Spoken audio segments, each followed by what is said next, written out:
Benvenuti su Gossip Globe. Prima di andare avanti ricorda di mettere un like, seguire il canale ed attivare la campanella per restare sempre aggiornato sui gossip del momento.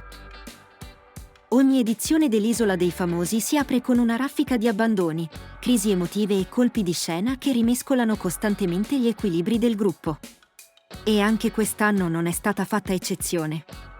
La nuova stagione del reality condotto da Veronica Gentili si è distinta fin dalle prime battute per una serie di defezioni che hanno sollevato più di un interrogativo sulla tenuta psicologica dei concorrenti e sulla direzione generale del programma. La partenza è stata subito segnata da un'assenza rumorosa. Ibiza Altea, annunciata come una delle concorrenti, ha deciso di non partecipare al reality ancora prima di mettersi in gioco. A questa rinuncia iniziale si è poi aggiunto un vero e proprio effetto domino che ha travolto la prima fase del programma. In appena 3 settimane, ben 5 naufraghi hanno abbandonato l'isola: Spadino, Nunzio Stancampiano, Leonardo Brum, Angelo Famao e l'ex tennista Camila Giorgi. Una sequenza che ha messo in seria difficoltà il meccanismo del reality e che ha spinto la produzione a correre ai ripari con nuovi ingressi, che però, stando alle prime indiscrezioni, rischiano di non bastare. Il caso più recente potrebbe riguardare un ulteriore ritiro, annunciato dalla sempre informatissima Deianira Marzano.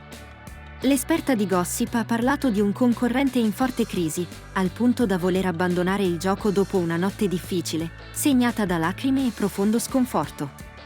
Un altro concorrente ha manifestato l'intenzione di lasciare l'isola, ha spiegato Marzano, sottolineando come il clima generale sull'isola sia diventato pesante e teso, con il timore concreto di un effetto domino che potrebbe provocare nuovi abbandoni a catena.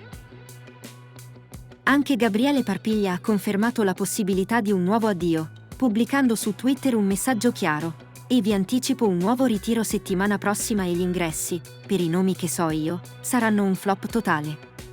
Nella sua newsletter, il giornalista è andato oltre, denunciando la crisi profonda del format. "Avevo previsto, appunto, i ritiri dall'Isola dei Famosi e anzi vi anticipo che la settimana prossima ce ne saranno degli altri. È diventato l'Isola dei Ritirati, dove Mario Adinolfi regge ancora, seppur con qualche privilegio".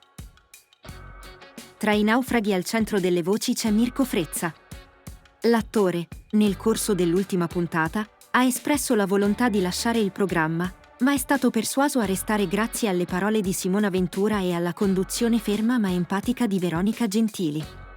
Tuttavia, le sue esitazioni non sono passate inosservate, e molti si chiedono se il suo ritiro sia solo rimandato.